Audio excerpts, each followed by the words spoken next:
Kejadian banjir di Kelurahan Pemaluan dan Sepaku, Penajam Pasir Utara di kawasan inti pusat pemerintah, KIP, IKN pada Jumat, 17 Maret 2023, disorot Forest Watch Indonesia, FWI. FWI menilai hal itu fakta kejadian yang menunjukkan sebab banjir yang diakibatkan bukan hanya karena tingginya curah hujan, kelerengan dan topografi, melainkan juga sebagai respon terhadap rusaknya lingkungan akibat praktek para aktor dalam tata kelola sumber daya hutan dan lahan selama ini di IKN khususnya, Kaltim. Umumnya, juru kampanye FWI, Agung menerangkan bahwa ketidakseimbangan informasi menjadi akar permasalahan dalam pemindahan ibu kota ke Kaltim, sehingga menurutnya, publik tidak tahu bahkan tidak bisa melakukan check and balance terhadap proses pembangunan yang berlangsung.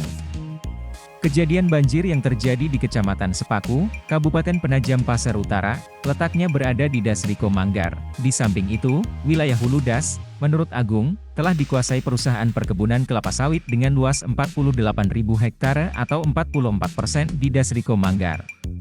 Penanggulangan dan penanganan banjir yang keliru jika menggunakan pendekatan administratif bukan DAS, tingginya perubahan tutupan hutan dan lahan memengaruhi banyaknya air yang seharusnya disimpan menjadi air.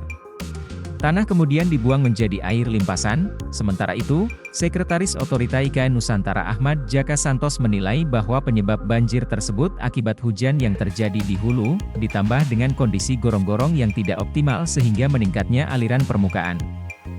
Kemudian faktor erosi serta sedimentasi, dan pendangkalan sungai. Dia menambahkan, penanganan banjir di Sepaku sudah berhasil dilakukan sebaik-baiknya berkat kerjasama segenap pemangku kepentingan. Jaka menekankan, pihaknya akan terus berkomitmen dalam memperhatikan risiko dan penanggulangan bencana termasuk banjir di wilayah-wilayah yang terkena, termasuk di Kelurahan Sepaku. Tetapi permintaan ditolak oleh DJ tersebut, lantaran tak terima permintaannya ditolak, Ardhito Pramono mendadak murka, hingga pada akhirnya Ardhito Pramono melempar gelas yang ada di depannya. Beruntung lemparan gelas tersebut tak mengenai siapapun. Meski demikian, aksi yang dilakukan oleh Ardhito Pramono tersebut tentu menjadi pusat perhatian pengunjung lain.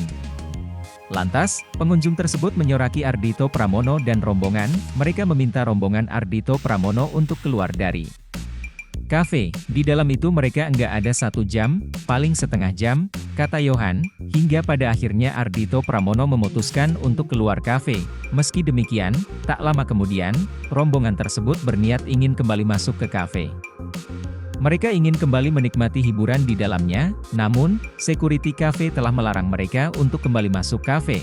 Setelah kejadian itu, Yohan kaget dengan unggahan di salah satu akun media sosial Ardhito Pramono pada Selasa, 21 Maret 2023, yang menjelek-jelekan tempat kerjanya. Namun, kata Yohan, unggahan tersebut saat ini sudah dihapus. Tak lama kemudian, Ardhito Pramono membuat video permintaan maaf. Dia mengakui perbuatan buruknya yang ia lakukan di kafe dan bar tersebut. Selain itu, Ardhito Pramono juga telah mengirimkan pesan berisi permintaan maaf kepada pihak manajemen kafe yang telah ia hina bahkan recoki dengan aksinya, hingga pada akhirnya pihak kafe dan Ardhito Pramono sepakat untuk berdamai.